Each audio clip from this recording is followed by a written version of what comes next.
대림절 주님의 오심을 준비하며 이사야서 40장의 말씀을 함께 읽고 있습니다.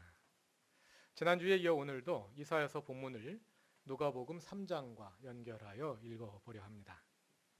두 본문을 함께 읽는 이유는 이사야서 40장 3, 4, 5절 말씀이 누가복음 3장 4, 5, 6절에 그대로 인용되어 있기 때문인데요. 이 인용문은 주님의 오심을 준비하라고 촉구하며 그 일을 주님이 오실 길을 닦는 도로 공사에 비유합니다. 골짜기는 메우고 산과 언덕은 깎아내리고 굽은 것은 곧게 하고 울퉁불퉁한 길은 평탄하게 해서 주님이 오시기에 좋은 길을 만들라는 것이지요. 오늘 설교에서는 편의상 인용된 이 구절을 도로 공사의 비유라고 부르겠습니다. 오늘 설교의 본문은 이사야서와 누가복음에서 각각 도로 공사의 비유에 이어서 나오는 내용입니다. 먼저 이사야서를 살펴본 후 이어서 누가복음을 읽어보도록 합시다. 지난 두 주일에 함께 확인한 바와 같이 이사야서 40장부터 55장까지는 유대인들의 바벨론 포로 생활이 끝나갈 무렵에 선포된 예언으로서 이제 그들이 포로에서 풀려나 다시 고국으로 돌아갈 것을 예고합니다. 그런데 이사야서는 이 사건을 더 근본적으로 하나님께서 예루살렘으로 다시 돌아오시는 사건으로 기술합니다. 그 돌아오심이란 하나님께서 깨어진 언약 관계를 회복하심을 의미하는데요. 이스라엘이 일방적으로 그 언약을 파기하고 하나님을 떠났고 그래서 하나님도 그들을 떠나셨지만 하나님께서 그 백성을 불쌍히 여기셔서 다시 그 백성에게로 돌아오시는 것입니다. 오늘의 구약 본문인 이사야서 40장 6절부터 8절까지도 그러한 언약의 틀 속에서 이해할 수 있습니다. 6절 후반부부터 제가 읽어보겠습니다. 모든 육체는 풀이요 그의 모든 아름다움은 들의 꽃과 같을 뿐이다. 주님께서 그 위에 입김을 부시면 풀은 마르고 꽃은 시든다. 그렇다. 이 백성은 풀에 지나지 않는다. 풀은 마르고 꽃은 시드나 우리 하나님의 말씀은 영원히 서 있다.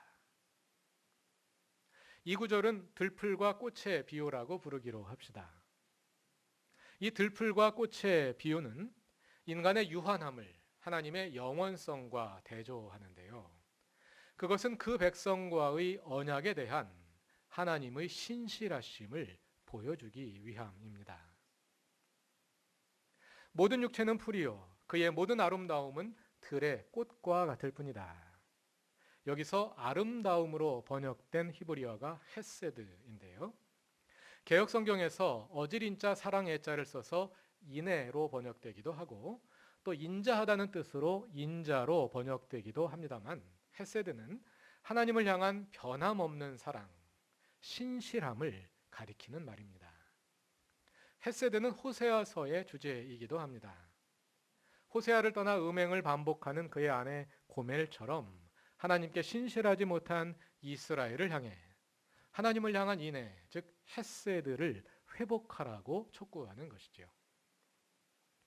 오늘의 구약 본문 들풀과 꽃의 비유에 나오는 헤세드를 그 고멜을 염두에 두고 읽으셔도 되겠습니다. 모든 육체는 풀이요 그의 모든 헤세드는 들의 꽃과 같을 뿐이다.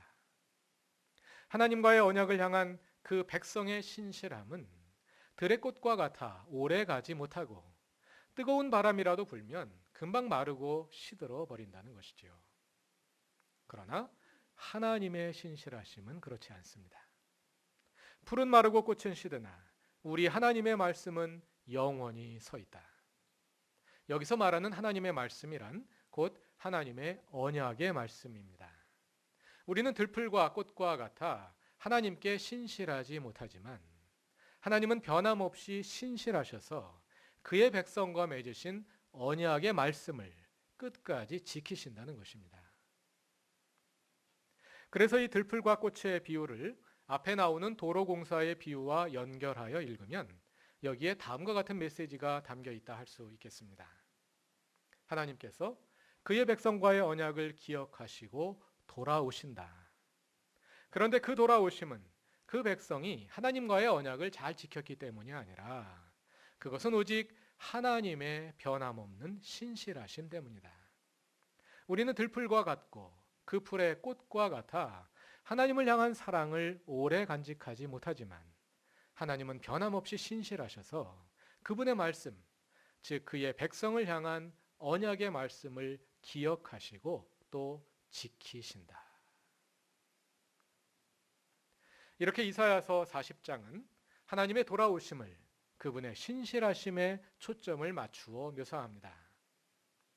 그러나 도로 공사로 비유되는 그 준비가 구체적으로 무엇이 되어야 하는지, 오시는 하나님을 우리가 어떻게 맞이해야 할지에 대해서는 자세히 서술하지 않습니다.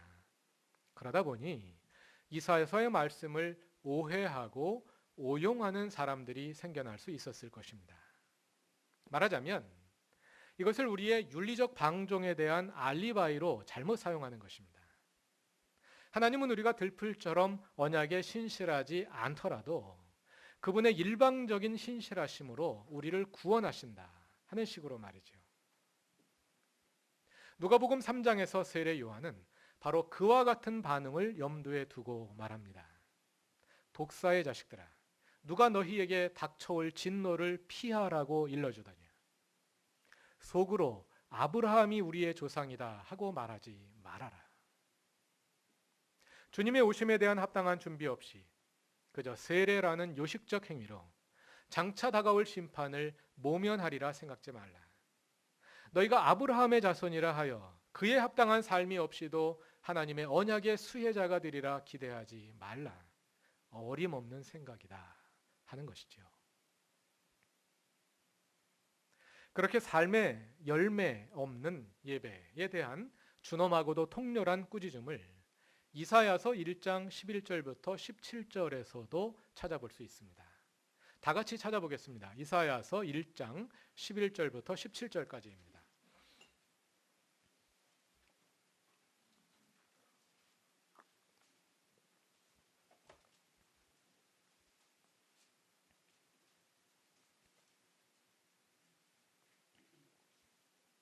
이사야서 1장 11절부터 17절까지 다 같이 한마디 한마디 곱씹으면서 천천히 읽어보겠습니다. 주님께서 말씀하신다. 무엇하러 나에게 이 많은 재물을 바치느냐?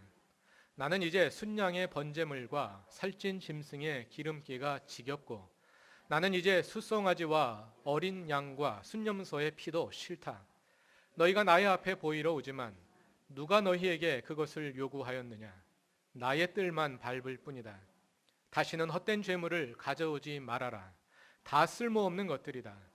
분향하는 것도 나에게는 역겹고 초하루와 안식일과 대회로 모이는 것도 참을 수 없으며 거룩한 집회를 열어놓고 못된 짓도 함께하는 것을 내가 더 이상 견딜 수 없다.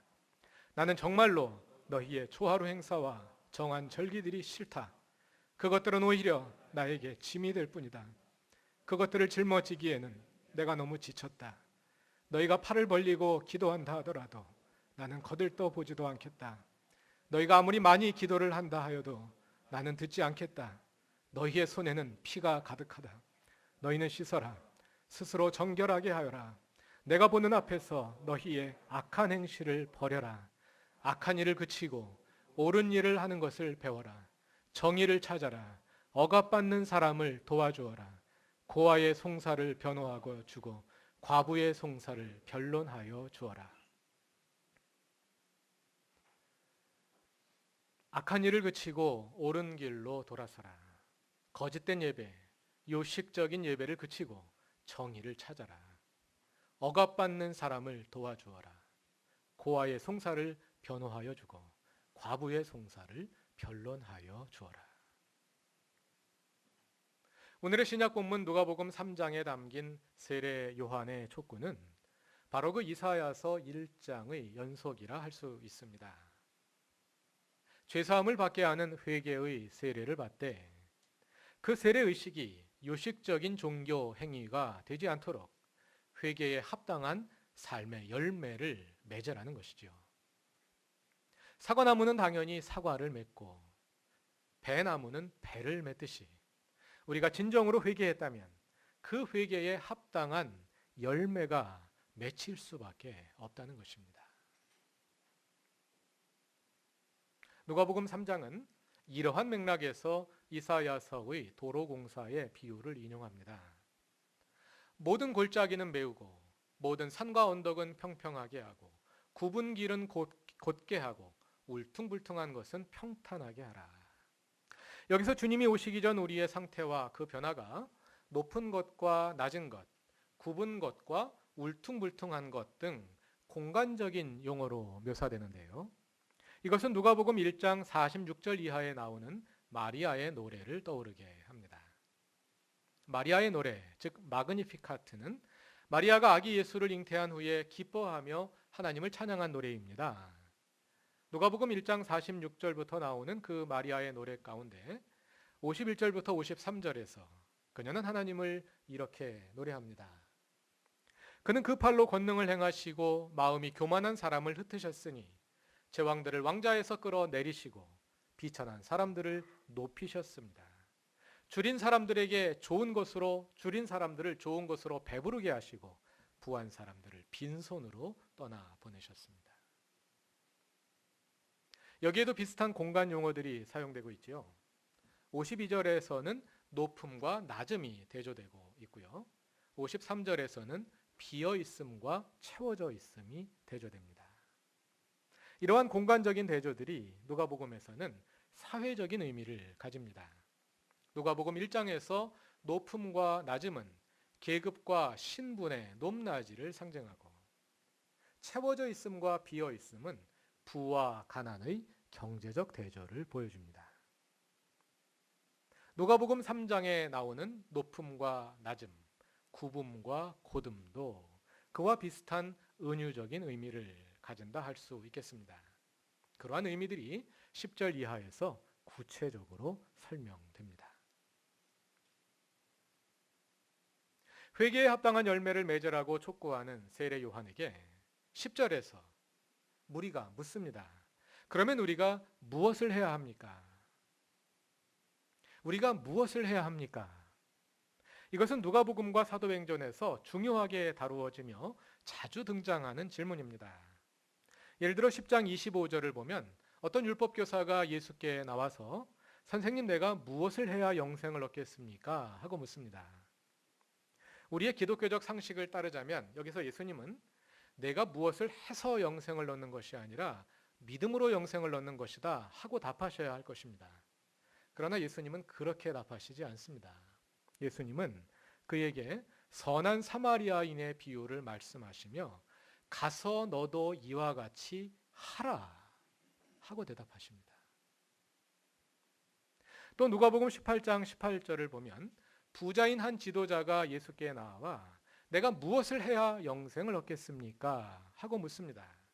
이번에도 예수님은 그가 무엇을 해야 하는지 가르쳐 주십니다.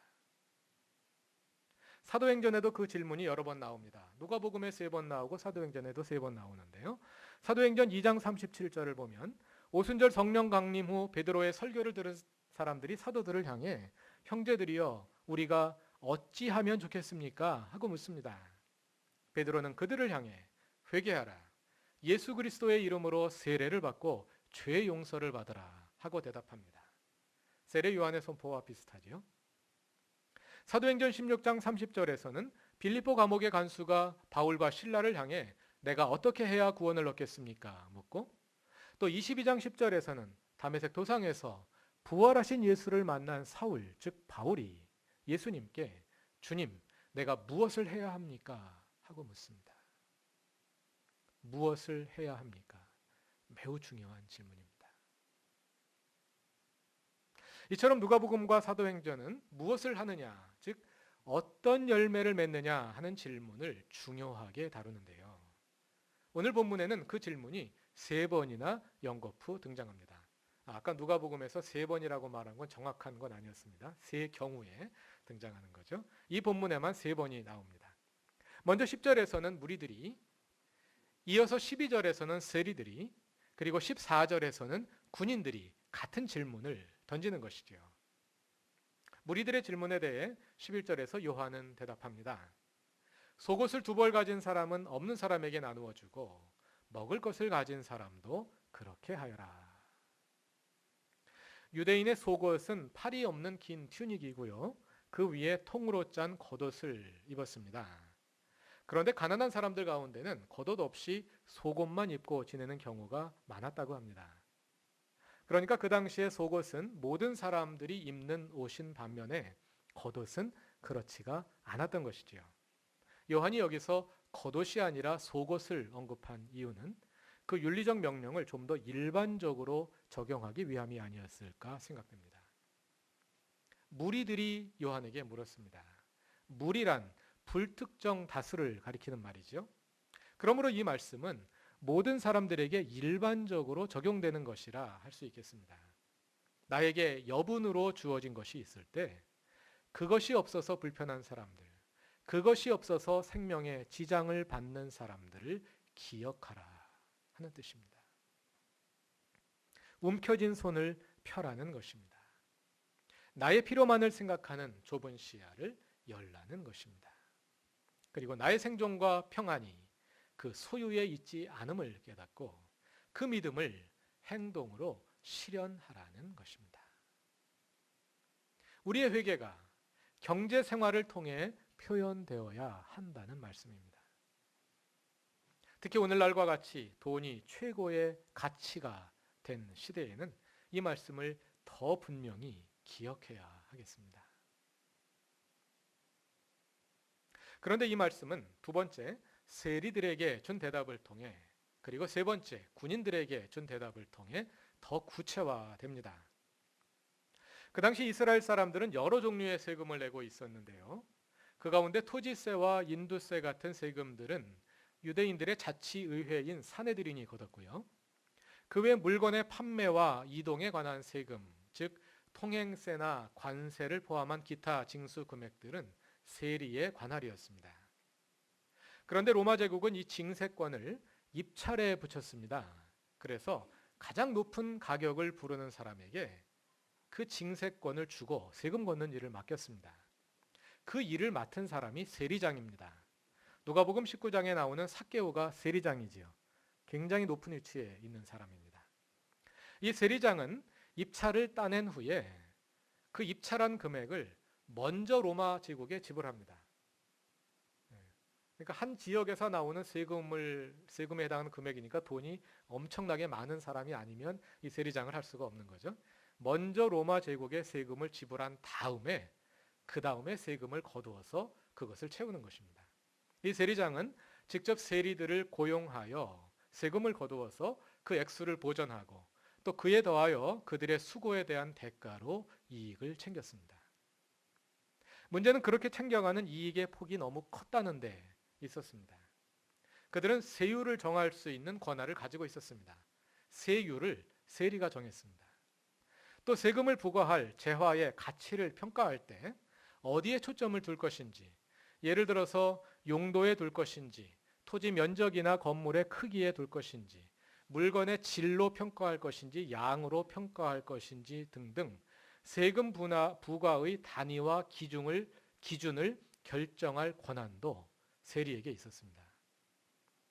이처럼 어떤 방법으로든 자기가 원하는 만큼 받아낼 수 있는 권한을 가지고 있었으므로 이 시대의 세리들의 부정과 부패가 얼마나 심했을지는 충분히 상상할 수 있습니다. 그 당시 조세 제도는 한마디로 뇌물수수와 부패의 온상이었던 것입니다. 제가 세무 분야의 전문 지식이 없어서 관련 자료를 해석하는데 어려움이 좀 있었는데요. 조세학자인 최 장로님이 머리에 쏙쏙 들어오게 설명을 잘 해주셔서 도움이 많이 되었습니다. 감사드립니다. 본문 14절을 보면 세리들과 함께 군인들도 요한에게 와서 우리가 무엇을 해야 하느냐고 묻습니다. 그 당시에는 군인과 경찰이 구분이 안 되어 있었습니다. 같은 사람들이 국경에 나가서 외국 군대와 싸우면 군인이 되는 것이고 국내에서 치안 유지를 맡으면 경찰이 되는 거죠.